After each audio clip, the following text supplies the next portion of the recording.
Madame, mademoiselle, monsieur, bonjour et bienvenue dans cette web-série. Nous partons à la rencontre de l'islam avec Hicham Abdel Gawat, bonjour. Alors Hicham Abdel Gawat, vous avez écrit ce livre, Les questions que se posent les jeunes sur l'islam, et dans ce livre, dans un des chapitres, vous abordez la question des miracles. Les miracles existent aussi dans l'islam ? Oui, c'est très présent hein, dans le Coran, aussi dans les textes de la tradition prophétique. Et donc, l'une des questions que je traite dans mon bouquin, c'est un élève qui me demande, voilà, bon, je raconte l'histoire de Jonas, donc la baleine, etc. Et donc, un de mes jeunes qui me dit, mais monsieur, dans Jonas, quand il était 3 jours dans la baleine, qu'est-ce qu'il mangeait? Comment il faisait pour respirer? Et puis, comment il est rentré dans la baleine déjà pour commencer? Et donc, je me suis rendu compte que, très vite, en fait, ce qui se jouait derrière la question de ce jeune, c'était l'intelligibilité du miracle, c'est-à-dire qu'on a affaire visiblement à une déclaration qui contredit le bon sens scientifique. Et donc, dans une société dans laquelle le discours scientifique reste le discours maître, comment rester croyant, en tout cas dans ces éléments-là, sans trahir quelque part la fibre scientifique qui est caractéristique du XXIe siècle. Et donc, je me suis posé la question, effectivement, de savoir est-ce que la théologie islamique classique, comme je l'appelle, répond à cette question? Et en fait, elle n'y répond pas du tout. Et elle n'y répond pas du tout pour une raison simple, c'est que un miracle pour nous, c'est pas la même chose qu'un miracle pour un arabe du 7e siècle, et même du 9e siècle. Donc 9e siècle, là où on commence à voir les premières exégèses du Coran qui apparaissent. Qu'est-ce que c'est qu'une baleine pour nous? C'est un mammifère marin. Donc en tant que mammifère marin, c'est un animal qui a un régime, qui a un milieu de vie, qui a une durée de vie aussi. Et si on le sort de son milieu naturel, ou si on lui fait consommer des choses qui ne vont pas, la créature meurt, tout simplement parce que y a des lois naturelles qui font qu'on ne peut pas faire n'importe quoi avec une baleine. Mais qu'est-ce que c'est qu'une baleine pour un arabe du 7e siècle? C'est une créature de Dieu, point final. Elle peut faire n'importe quelle taille, elle peut vivre dans n'importe quel milieu et elle peut avaler n'importe quoi, du moment qu'il y a l'ordre divin qui est derrière. Et donc j'ai compris qu'en fait, pour traiter la question de ce jeune, il fallait redéfinir le miracle. Le miracle, pour nous aujourd'hui, qu'est-ce que c'est? C'est en gros une suspension des lois naturelles. Pour les Arabes du 7e siècle, du 9e et j'ai même envie de dire du 12e siècle, l'idée de loi naturelle n'est pas évidente. Il y a l'idée que Dieu maîtrise la réalité que l'on voit, mais il n'y a pas cette idée qu'il y ait des lois naturelles, des lois physiques, qui font que l'univers quelque part tourne tout seul. Si on prend par exemple un grand penseur musulman qui s'appelait Al-Razali, qui était un grand théologien de la période du Moyen-Âge, il ne croyait pas même en la causalité. C'est-à-dire que pour Al-Razali, si je prends mon stylo et que je le lâche, il pourrait aussi bien partir vers le sol que partir vers le plafond. S'il va vers le sol, c'est que Dieu a voulu qu'il aille vers le sol.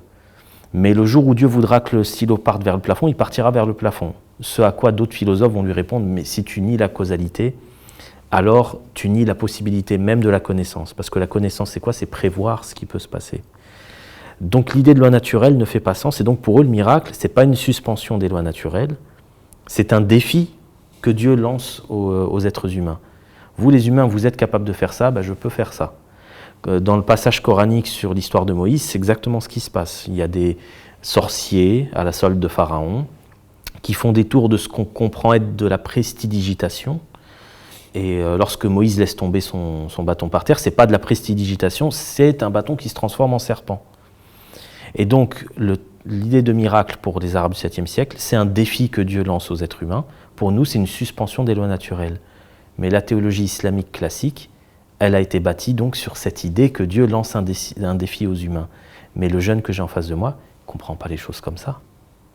Il le comprend comme une suspension des lois naturelles. Et donc la question qu'il me pose, c'est expliquez-moi pourquoi Dieu va suspendre des lois qu'il a lui-même créées.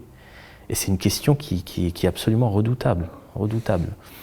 Et la solution pour m'en sortir, ça a été de passer par une lecture en fait symbolique. Et donc de dire, voilà, l'histoire de Jonas, ce n'est pas avant tout l'histoire d'un homme qui est avalé par une baleine, c'est avant tout l'histoire d'un homme qui s'éloigne de Dieu en s'éloignant de son peuple. et qui se raccommode entre guillemets avec Dieu le jour où il se raccommode avec son peuple. Et donc le passage avec la baleine, ça peut être compris comme ce passage d'isolement total où on a l'impression que personne ne peut nous venir en aide sauf Dieu, parce qu'on imagine, si on fait une expérience de pensée où tout est possible, si on s'imagine à l'intérieur d'une baleine, personne ne peut nous entendre, sauf Dieu. Et donc là, j'ai eu des réactions qui ont été extrêmement positives. Ah oui, moi monsieur, des fois aussi j'ai l'impression que personne m'entend, comme Jonas dans la baleine, etc. Et donc là, on remet le jeune en lien avec sa propre histoire. Sauf que il y a d'autres élèves qui me disent « Mais monsieur, le Coran, c'est la parole de Dieu ou c'est pas la parole de Dieu ?» Parce que si c'est la parole de Dieu et que Dieu a dit que Jonas a été avalé par la baleine, il a été avalé par la baleine, point final. Alors comment est-ce que vous réagissez justement à ceux qui vous disent ça, qu'on approche plus littérale ou fondamentale du texte? Je leur pose la question, c'est quoi une parole et c'est quoi un Dieu qui parle? Et donc je leur fais comprendre assez rapidement qu'à moins d'imaginer Dieu avec une bouche, des dents, une langue, etc., on ne peut pas aller vers une compréhension trop littérale de l'idée du Dieu qui parle ou de la parole de Dieu. Et donc si on est d'accord pour dire que si Dieu parle, il ne parle pas comme nous, alors il faut aussi admettre que cette parole coranique n'est pas une parole à comprendre comme nous, on comprend la parole qu'on écrit. Et j'ai travaillé aussi avec eux la question de la vérité. J'ai distingué factualité et vérité, qu'un récit peut contenir des vérités sans pour autant être factuellement vrai. Mais j'avoue que c'est un défi quand même assez énorme. Et comment des jeunes justement qui viennent de familles avec une approche plus fondamentaliste du Coran, comment est-ce qu'ils peuvent entendre votre discours?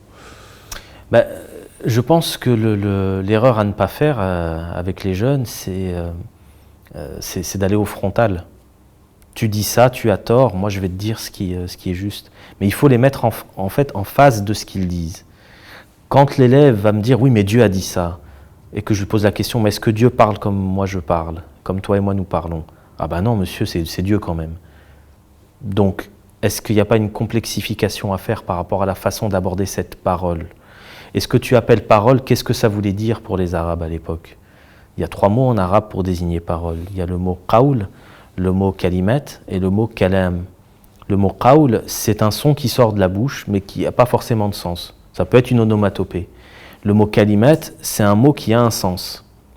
Le mot « kalam », c'est un ensemble de mots qui forment un sens. Ce qu'on appellerait en français une phrase, ou si on parle de quelque chose de plus long, un discours.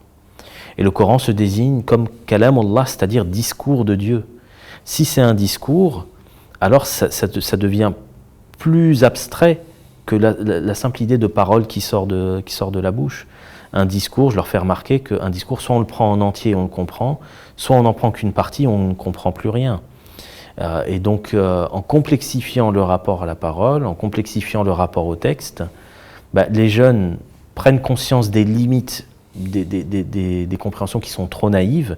Et alors après, et ça c'est leur liberté, ils recomposent ou ils ne recomposent pas. Moi, je fais le pari de dire qu'ils recomposeront à un moment ou à un autre. Vous avez le sentiment que certains ne recomposeront jamais? Jamais, je pense pas. Je pense qu'on finit toujours par recomposer à un moment ou à un autre, mais ça peut prendre plus de temps. Il peut y avoir des élèves qui vont dire tout de suite « Ah oui, monsieur, c'est quand même logique que l'idée de parole de Dieu, ça dépasse un petit peu nos représentations. » Il y a d'autres élèves qui vont dire « Non, écoutez, non, voilà, j'ai entendu vos arguments, mais je continue à penser que la parole de Dieu, elle est compréhensible immédiatement, etc. » Mais donc ça peut prendre 1 an, ça peut prendre 2 ans, ça peut prendre 5 ans. Mais j'ai vu énormément de personnes qui étaient, disons, de tendance salafiste, comme moi en fait, entre 18 et 22, 23 ans, puis en approchant la trentaine qui ont laissé tomber, d'autres en approchant la quarantaine. Les personnes qui vont vraiment vieillir dans des approches très littéralistes, très fermées, c'est quand même l'exception. Et ça, je crois qu'il faut, ça peut être bon de le dire. Et c'est ce qui dit quelque part que le salafisme, c'est le mouvement qui vous permet d'avoir un peu une colonne vertébrale très sûre, de laquelle on prend un peu de distance à un moment donné, parce que c'est lié aussi à notre développement humain. Je pense, oui. Je pense que l'avantage du discours salafiste, c'est de proposer un absolu, Et on vit quand même dans une société où l'idée d'absolu n'est plus bien vue.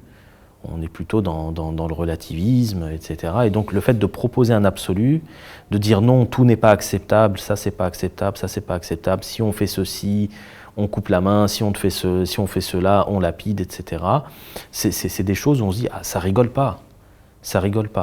Et donc ça peut être très impressionnant quand on est jeune, mais quand on grandit, on se rend compte de l'absurdité de la chose, parce qu'on se rend compte que la nature humaine est extrêmement flottante, qu'elle est faillible, et que si on s'amusait à couper les mains de toutes les personnes qui ont chippé une ou deux choses, il ne resterait plus beaucoup de mains dans notre société. Et donc on comprend que derrière le maquillage de l'absolu, il y a la réalité de l'absurde.